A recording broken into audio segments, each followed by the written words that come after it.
Night shift workers are alone when the world sleeps. But some of them have seen things no one should ever see. These are their true stories. My name's Evan Torres, and I used to work as a night shift security guard at a small corporate office building just outside Phoenix, Arizona. The kind of job where nothing ever really happens, until one night when everything changed. That was 2 years ago, but I still can't forget the sound of those footsteps in the dark. It was early December, the kind of cold that creeps into your bones even though you're indoors. The building was quiet, as always. Everyone had gone home by 8 p.m., and my shift ran from 10 p.m. to 6 a.m. The company I worked for handled private data, so there were cameras on every floor and security rounds every hour. That night started like any other. I grabbed my flashlight, logged into the monitoring system, and watched the monitors flick through the usual empty hallways. Nothing unusual, just the hum of the old fluorescent lights and the steady whir of the air vents. At 11:45 p.m., I started my first patrol around the building, 3 floors. Each one felt colder than the last. The top floor always creeped me out a little. It was under renovation, so half the lights didn't work. Old cubicles covered in plastic sheets, cables hanging from the ceiling, and an eerie echo that made your own footsteps sound like someone was following you. I checked the storage room, the stairwell, the fire exit. Everything was clear. But when I got back to the security office and sat down, something strange caught my eye. Camera 4, East Hallway. A single light flickered, and then I saw movement. It looked like a person walking past the vending machine at the end of the corridor. No one was supposed to be there. At first, I thought maybe the cleaning staff forgot something. So I radioed in. "Maintenance, this is security. Anyone still on level 2? No response, just static. I switched to the backup channel. Still nothing. The weird part was, I knew everyone had signed out an hour ago. I leaned closer to the screen. The figure stopped right in front of the vending machine. No face, no color, just a dark silhouette standing there, completely still. Then the lights flickered again, and it was gone, vanished. I replayed the footage. Nothing. The camera showed an empty hallway. I'll admit, my heart was pounding. Still, I told myself it was probably a glitch. These cameras were old and power surges happened all the time. So I forced a laugh, grabbed my flashlight, and decided to check it out myself. When I reached the second floor, everything was dead silent. Even the air felt thicker, like I'd walked into a freezer. The vending machine stood at the end of the hall, humming softly, its reflection stretching across the floor tiles. "Hello?" I called out. No answer. I walked slowly, flashlight beam cutting through the dark. Halfway down the corridor, I heard something, a faint tapping sound like metal on tile. Tap, tap, tap. It was coming from the far end, near the old conference room. I approached carefully, every instinct telling me to turn around, but my job wouldn't let me. I pushed open the conference room door. The air inside felt stale, heavy. Chairs were stacked in the corner, and dust floated in the beam of my flashlight. No one there. But then, something whispered, soft, close, right behind me. "You're not supposed to be here." I froze. My flashlight flickered once, then went out. For a split second, I couldn't breathe. Every hair on my body stood on end, and then I heard it again. But this time, it was louder, closer. "Get out!" I stumbled backward, dropped my flashlight, and bolted for the hallway. The emergency lights flickered to life, glowing dim red. As I turned the corner, I saw it again. The same figure, standing at the far end of the hall. It was taller this time, almost touching the ceiling. No eyes, no mouth, just a human shape made of darkness. I ran. I didn't stop until I reached the security office. I slammed the door shut, locked it, and sat there gasping for air. The monitors were flickering like crazy now, static and flashes of that same hallway over and over again. And then, on camera 4, the figure appeared again. But this time, it was standing in front of the security office door. I heard footsteps outside, slow, deliberate, tap, tap, tap. Then, silence. I grabbed my phone and called my supervisor. He picked up after 2 rings. "Evan, what's wrong? You sound—" "There's someone in the building," I shouted. I don't know what it was."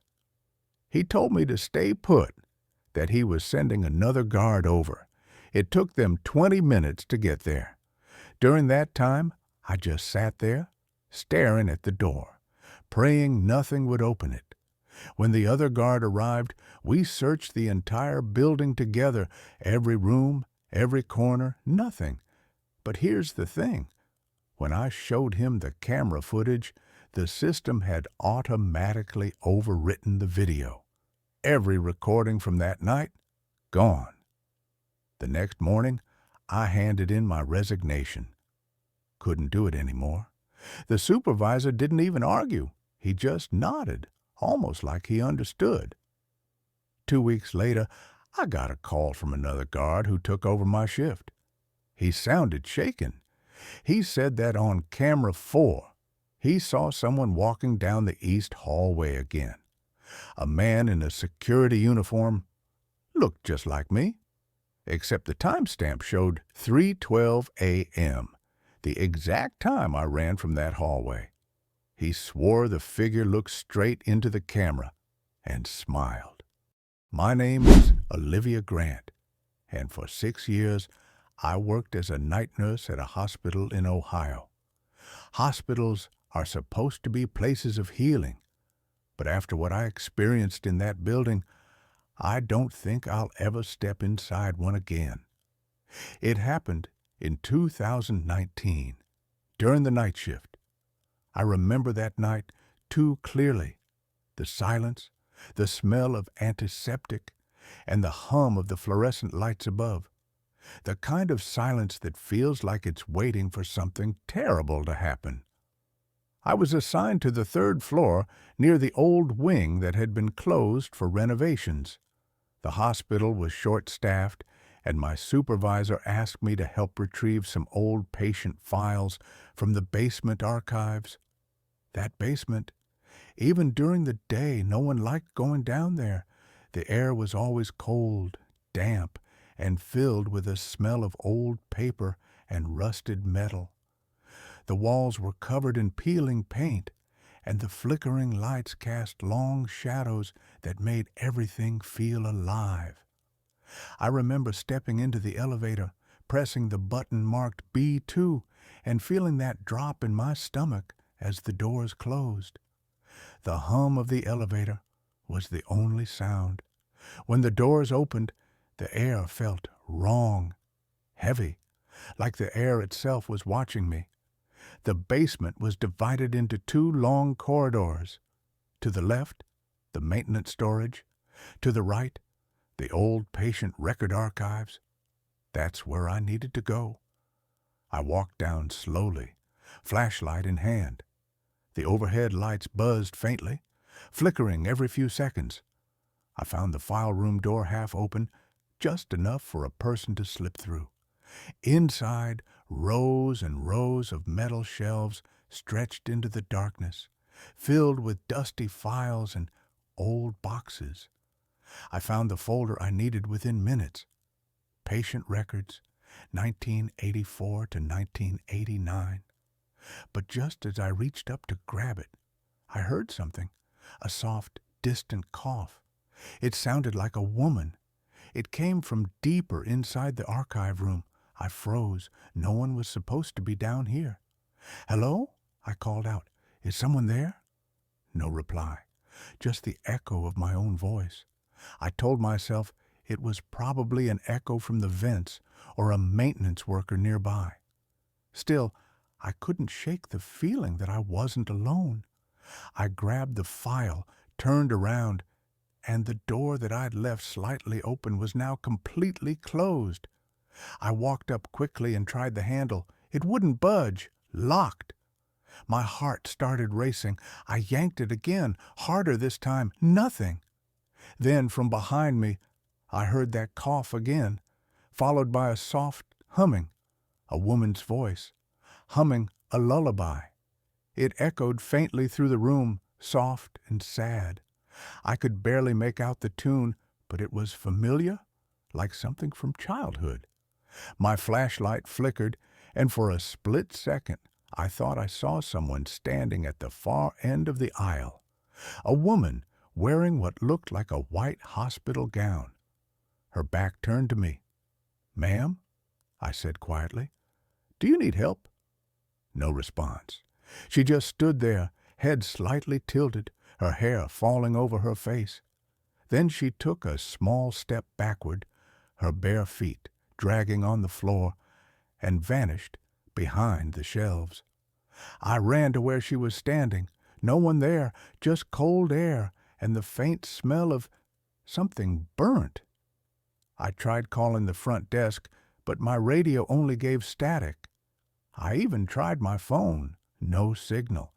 It was like the basement was cut off from the world above. Then I noticed something strange. The folder I had taken from the shelf, it had a name written on it in red ink. Lydia Carter, room 312, deceased. That name felt oddly familiar. Room 312, that's one of the old patient rooms from the East Wing, the one that's been closed for years. I felt a sudden chill. My hand started trembling. I opened the file. Inside were old photographs, black and white pictures of a woman lying in a hospital bed, smiling weakly. In one photo, she was holding a small child. On the back of the photo, someone had written, "She sings to the walls, says they talk back." Suddenly, a loud bang.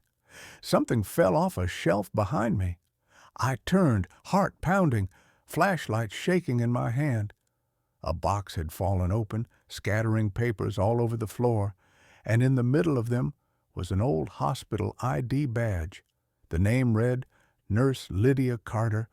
I froze. The patient's name and the nurse's name were the same. Then I heard the humming again, closer this time, right behind me, slow, gentle, almost like a lullaby being whispered directly into my ear. I spun around, and for a split second I saw her. Pale skin, sunken eyes, a faint smile. Then she opened her mouth, wider than humanly possible, and screamed. The sound wasn't just loud, it felt like it pierced my bones. I dropped the flashlight, stumbled backward, and slammed into a shelf. The lights above flickered wildly, and for a few seconds everything was chaos. Shadows twisting, shelves rattling, whispers filling the air. Then, silence. I don't remember running out. I just remember the elevator doors closing and seeing, in the reflection, a figure standing at the far end of the hallway, watching me. When I reached the third floor, I collapsed at the nurse's station. My co-workers said I looked pale as a ghost. They didn't believe me at first, until one of the janitors went down the next morning to check the basement door. He found it wide open, and on the floor, near the archive shelves, there was a single photo, lying face down. It was a picture of me, standing in the basement, looking at the camera, but no one had taken it. A few weeks later, I quit my job. I couldn't sleep, couldn't eat, couldn't even walk into a hospital again. But sometimes, late at night, when I lie awake in bed, I swear I still hear that humming. Soft, sad, echoing from somewhere far below the floor. My name is Ethan Cole, and this story happened when I was working as a delivery driver in the winter of 2021. It was one of those jobs where you drive across states, delivering packages to small towns in the middle of nowhere. Long nights, empty highways, and coffee that never stays warm for long. That night, a snowstorm had rolled in faster than the forecast predicted. By 11 p.m., visibility had dropped to almost zero. I could barely see the yellow lines on the road. My GPS signal kept cutting in and out, and eventually it just froze. Recalculating route. I was somewhere in West Virginia, miles away from the next town. I needed to stop. That's when I saw it.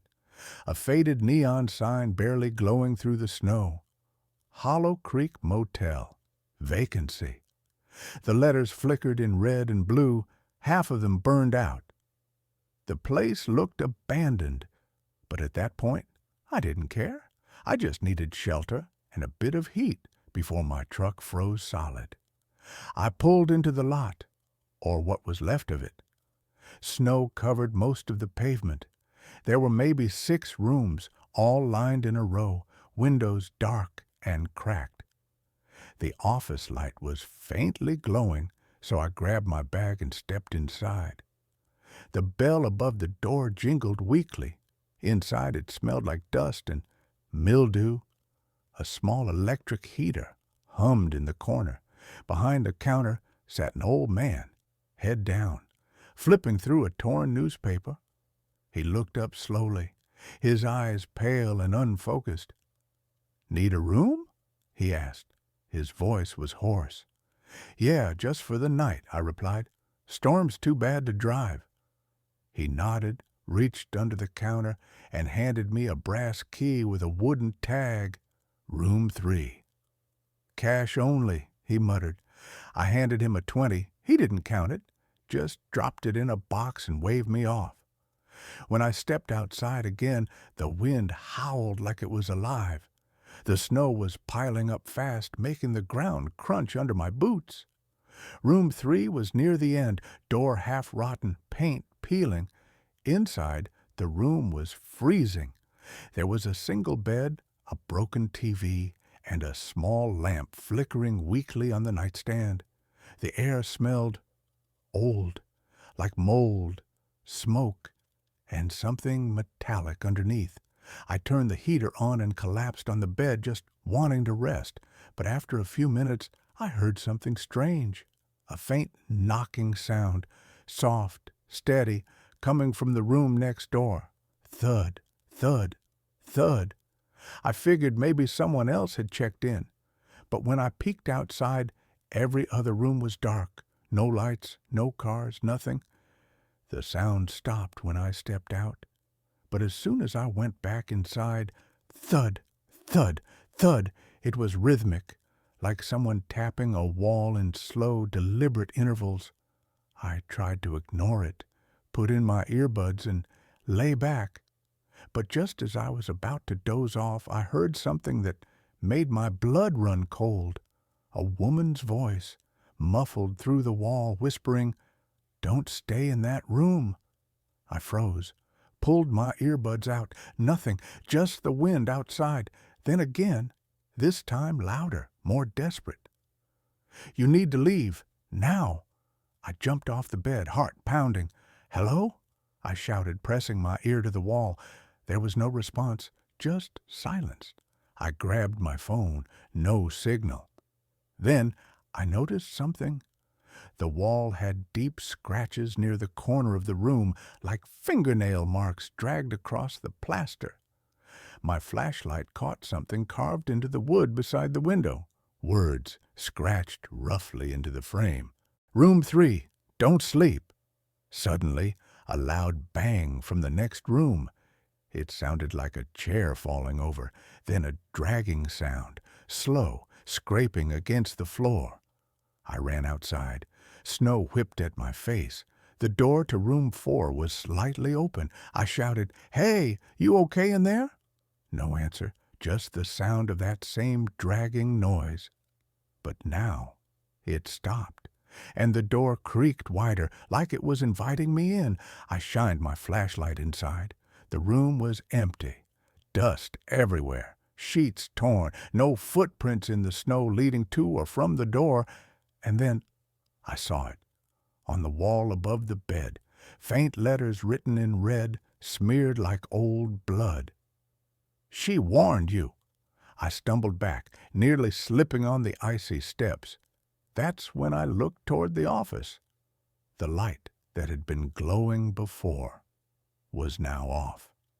Still shaking, I went to the truck to leave, but when I turned the ignition, nothing happened. Completely dead. I turned around, and through the motel office window, I saw the old man again. Only this time, he was standing, staring directly at me. No expression, just standing still, hands by his sides. Then the neon sign flickered again. Hollow Creek Motel, and for half a second it read something else. Hollow Souls Motel. The lights all went out. The world went completely dark. And from the hallway between the rooms, I saw movement. Shadows, crawling, twisting toward me.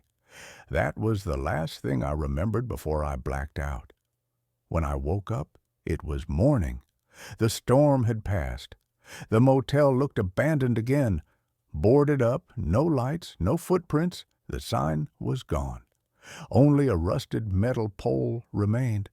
I drove off as fast as I could, heart pounding the entire time. Later that week, I looked up Hollow Creek Motel online. There were old news articles.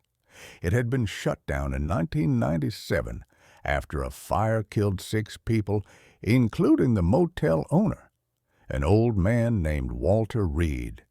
And guess which room the fire started in? Room 3.